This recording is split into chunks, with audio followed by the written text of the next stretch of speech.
Hi, my name is Jeremiah. And my name is Patrick. And we're from the Northern Alberta Institute of Technology, and we're here today at the 2023 AGAT Laboratories Science and Technology Seminars to talk about microplastics. The title of our presentation today is Microplastics in the North Saskatchewan River, the challenge of finding microneedles in a haystack. Enjoy.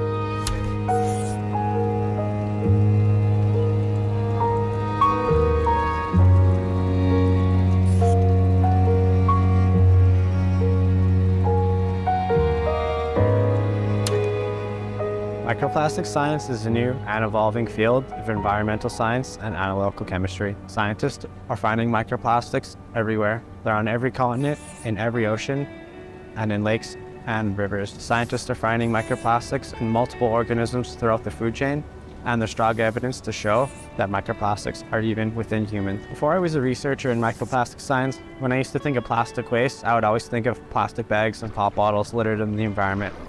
But that's just the start of the problem. All this plastic litter over time breaks down into smaller and smaller pieces, eventually becoming microplastics. A microplastic is defined as any small plastic particle that exists in the environment that is in the size range of 5 millimeters to 1 micron. As of today, there's a lot of research that has been conducted on microplastics within ocean water. However, there isn't a lot of readily available data on freshwater systems. Being that freshwater systems feeds into our oceans and covers a vast amount of Earth's water cycle, it becomes very imperative that, well, we need to study microplastics within our freshwater systems. Us at NAIT, we are located in Edmonton, Alberta, with one of the great Canadian heritage rivers passing through our city. The scope of our study is to quantify the microplastics within the North Saskatchewan River, ranging from what comes into the Edmonton urbanized area and what comes out. Focusing more specifically on the Edmonton area, it is a highly urbanized section of the river. You have high foot traffic, vehicle traffic, and industry that is constant and at high volume. With these challenges in mind, enter Plastics Research and Action, or PREA for short. PREA is a multi-year research agreement between us at NAIT and Heartland Polymers. PREA also has other players, being that science is a team sport in the wise words of Dr. Jim Long at Dow Canada. Dow's in-kind contribution supplies analysis to our project. It allows state-of-the-art analysis using a quantum cascade LDIR, which we will discuss further in this presentation. Starting to move away from the background of the project and into the nitty-gritty of our methodology, we can simply define it and organize it into 3 separate sections, starting with sampling, extraction, followed by analysis. We will dive deeper into each of these sections in this order. Microplastics are commonly sampled using small mesh nets called plankton or Newston nets. Basically, you like fishing for microgarbage. The North Saskatchewan River can have high sediment loads and swift river speeds. This can cause the mesh nets to rip, tear, or clog. We knew we couldn't use the nets at the start of the project. ASTM D8332 is published in 2020, and it's a standard method for collecting microplastics in water. The method involves pumping large volumes of water across a cascading stack of sieves. The sieves collect all the microplastics that are present in the water and allows you to pump a large volume through it without clogging. This is a very practical way to sample rivers like the North Saskatchewan for microplastics. Keeping with the fishing analogy, it's like fishing by sucking all the fish out. We collaborated with the Technology Access Center for Sensors and System Integration to build a high-throughput variation of ASTM D8332. Our version of this system has 3 key features with it. Number 1, it's modular. We can pack it up and fit in a backpack, so it allows us to hike anywhere we want along the river valley. Number 2, it has its own power source, so we can set up wherever we want along the river valley. And best of all, it's plastic-free, so we won't contaminate our samples with our equipment. This version 1 of the modular pumping system is named River Beauty, or RB1 for short. We've put this system through the test at 12 separately, specifically chosen sites along the North Saskatchewan River to clearly identify which sections are including larger amounts of microplastics than others. Our sites range from Devon, southwest of the Edmonton urbanized area and upstream of the urbanized section, all the way down to Vinca Bridge, downstream and past the industrial sector of Fort Saskatchewan's industrial cluster. This way, we can determine exactly what the microplastic load looks like as the river flows into the urbanized environment of Edmonton, through the Edmonton section, and what it looks like as it comes out the other end. The 10 sites between Devon and Bruderheim are located at Windermere, Terwilliger Footbridge, Porlack Park, Dawson Park, Gold Bar, Strathcona Science Park, Riverside Nature Trail, Peter Ream Park, and at the Sturgeon River and North Saskatchewan River confluence. Each microplastic sample taken with RB1 represents 1,500 liters of filtered water at each site, down to 45 microns. We want to ensure we take large enough samples that are representative of the river to look at the smallest size microplastics we can.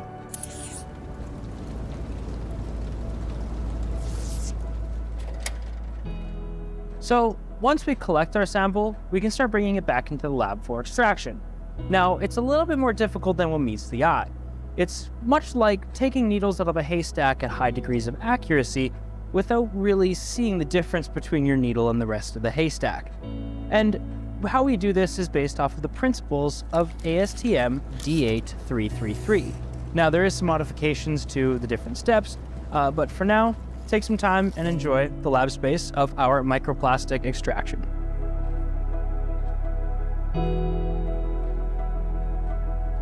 Our method for microplastic extraction can be broken down into 3 steps. 1, density separation, 2, chemical digestion, and 3, biological or enzymatic digestion.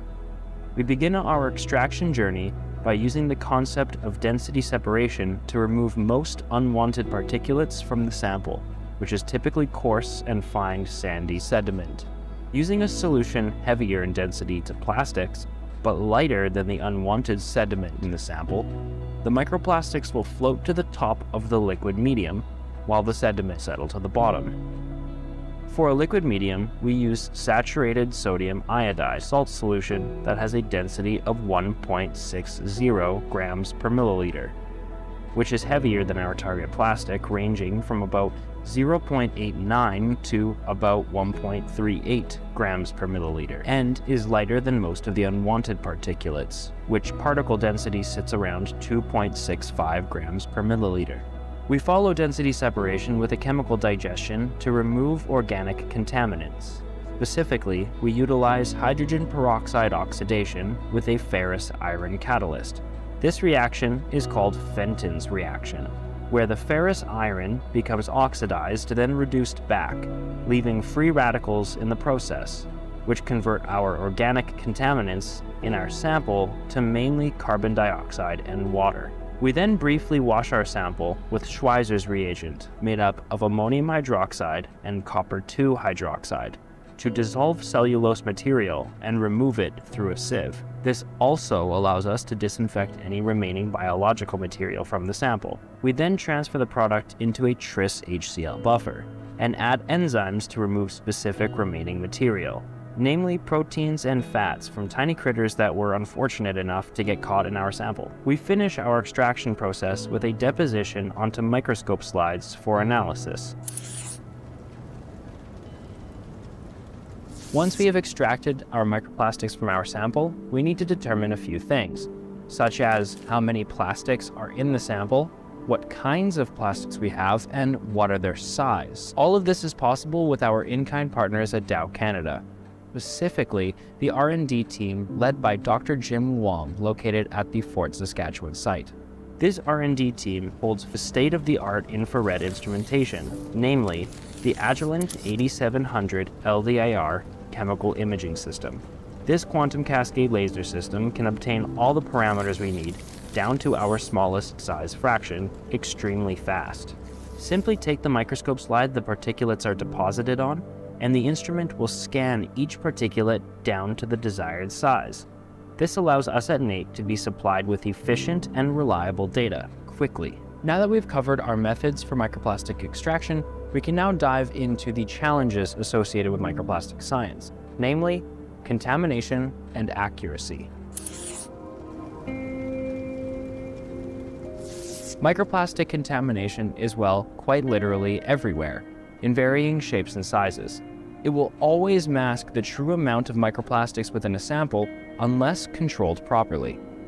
Microplastic contamination is typically made up of fine particulates, whether they're fibers, films, granules, or any other microplastic shape, that are airborne, settled onto surfaces, or even floating in liquids. This is where the analogy of finding microneedles in a haystack comes from. Being able to find exactly what microplastics originate from the sample and not drowning it out with other contaminating microplastics. There are ways we can handle contamination to be controlled at a repeatable level. Specifically, we can reduce contamination from what the samples come in contact with and the atmosphere they are in. We have protocols for both in the field and in the lab. Some examples include wearing naturally sourced clothes that do not include synthetic fibers, followed by plastic or fiber-free personal protective equipment, such as cotton or cleanroom fiber-free lab coats. We also do a quick lint roll to clean the larger sized contaminants. We vacuum filter all of our reagents using a 0.5 micrometer glass fiber filter and rinse all of our thoroughly scrubbed glassware with filtered deionized water. We wash and cover all bench tops with clean, new aluminum foil. We top it off by avoiding plastic in our process, period. Glass beakers, glass pipettes, aluminum foil, glass, and gold-plated microscope slides, the list goes on and on. Contamination can then be quantified using a little something us in the lab like to call blank samples, where we can account for all of our contamination.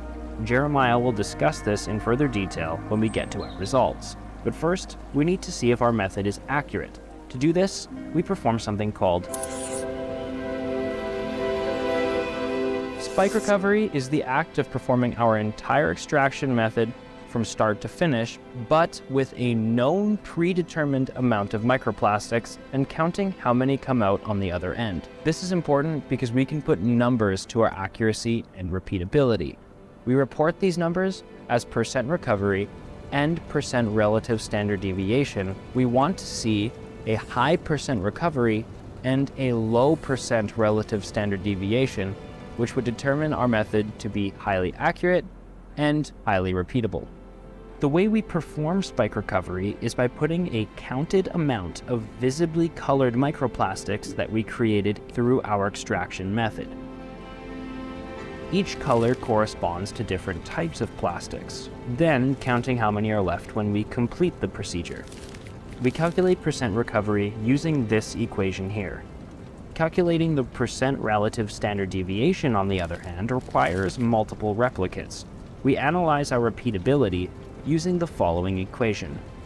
Following our SOPs, we closely trained a group of 3 summer students over the course of 3 weeks. The results performing spike recovery is the following. In replicates of n equals 18, the group had received 93% plus or minus 7% at the 125 to 150 micrometer size fraction. With a high percent recovery and a low percent relative standard deviation, these results demonstrate that our method is not only accurate and repeatable, but it's a transferable skill for other operators to learn, including students. Now that we've created a clean workspace with reduced contamination and have an accurate and precise method for extracting microplastics, we can jump right into our results of microplastics from the North Saskatchewan River. I'm going to walk you through some of the results we've generated so far. Keep in mind, this is just the beginning of our data set. We'll be working hard over the next couple years to add to it in order to get a deeper understanding of microplastics in the North Saskatchewan River and how they change over time. Let's start with our blank data. We have 2 types of blank, a field blank and a lab blank. A field blank is taken alongside the ASTM sample and consists of a blank sieve next to the sample stack that is open to the atmosphere for the entire length of time the sample is being taken. It's brought back to the lab for processing, but it doesn't undergo the entire lab process.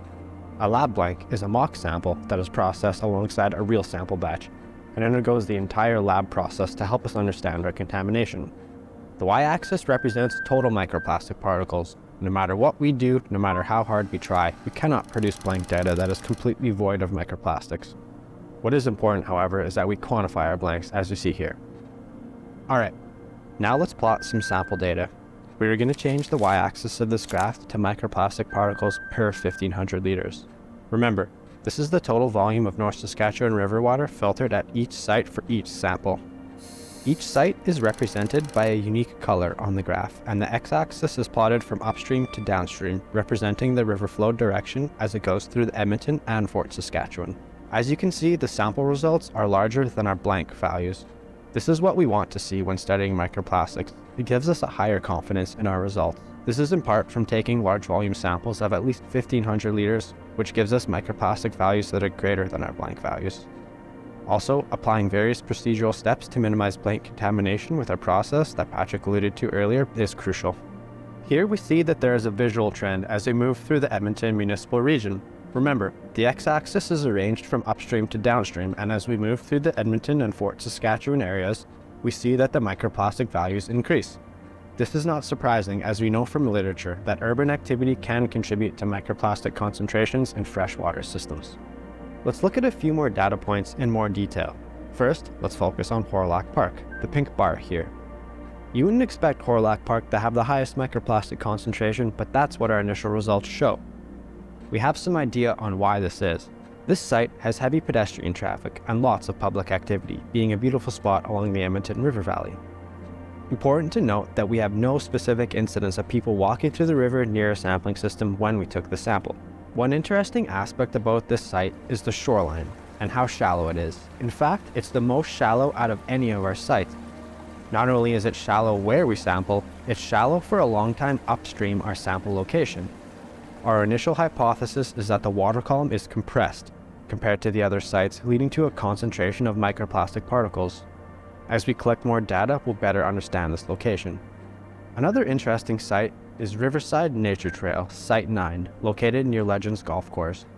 It has one of the highest microplastic concentrations as well. Visually, this site is one of the dirtiest sites we see, and it contains many microplastic garbage along the river's edge. There's always a lot of people at this site, as it's a common fishing spot along the North Saskatchewan River. Interestingly, it also has the lowest flow out of any site. Let's take a look at Gold Bar.